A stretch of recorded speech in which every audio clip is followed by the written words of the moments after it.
protect yourself and how to recover from emotional abuse. So this video is for you if you have been emotionally abused as a child or as an adult. Now, in reality, if you have been abused emotionally as a child, it's very likely that you'll go on to be abused in your adult relationships, because emotional abuse damages our self-esteem. It leads us to believe that we deserve to be treated badly, so we will be drawn to people who will do that. So I'm going to take you through 5 steps to protect yourself and to recover from emotional abuse. Step 1. Now, in order to heal, the emotional abuse needs to have stopped. So you need to get the support to protect yourself, to remove yourself from the emotionally abusive relationship. Now, because emotional abuse is difficult to explain or describe to other people, I would advise that you get help from someone who's trained to recognise emotional abuse. So a therapist, a doctor, or a charity.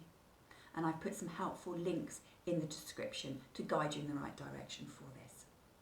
Okay, the second step, whilst you are trying to heal from your emotional abuse, I would advise that you avoid forming new relationships, especially romantic relationships, until you've healed.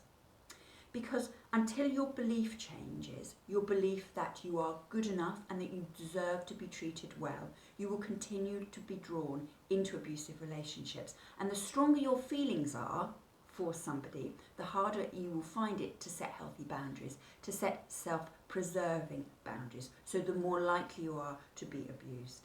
And keep in your mind, you are always more vulnerable to being emotionally abused by family members and by your partner.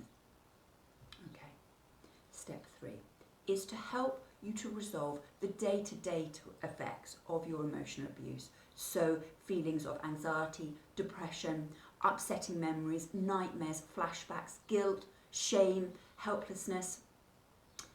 These are difficult to overcome. So it's quite likely that you will need some professional support in the form of therapy to do this. But if you don't quite feel ready to do that, I've put some links in the description to some useful videos that you can watch, and also some self-help books that you can read to kind of get you going. Okay.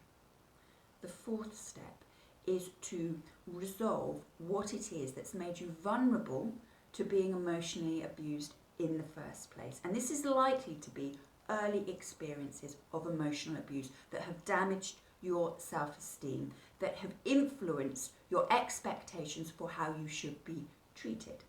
So you need to untangle yourself from these. Again, this is difficult to do, but it needs to be done so that you can make healthy choices, so you can set self-preserving boundaries in your relationships.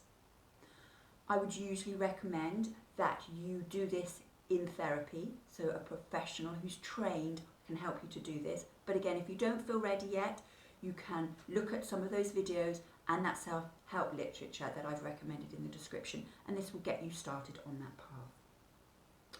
Okay, the 5th and final step is to build yourself a social network where you are appreciated, where you feel respected, where you are treated well.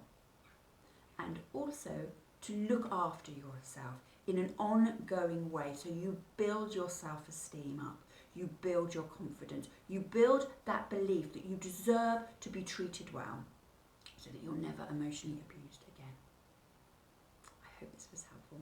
Thank you for watching, and I'll see you soon.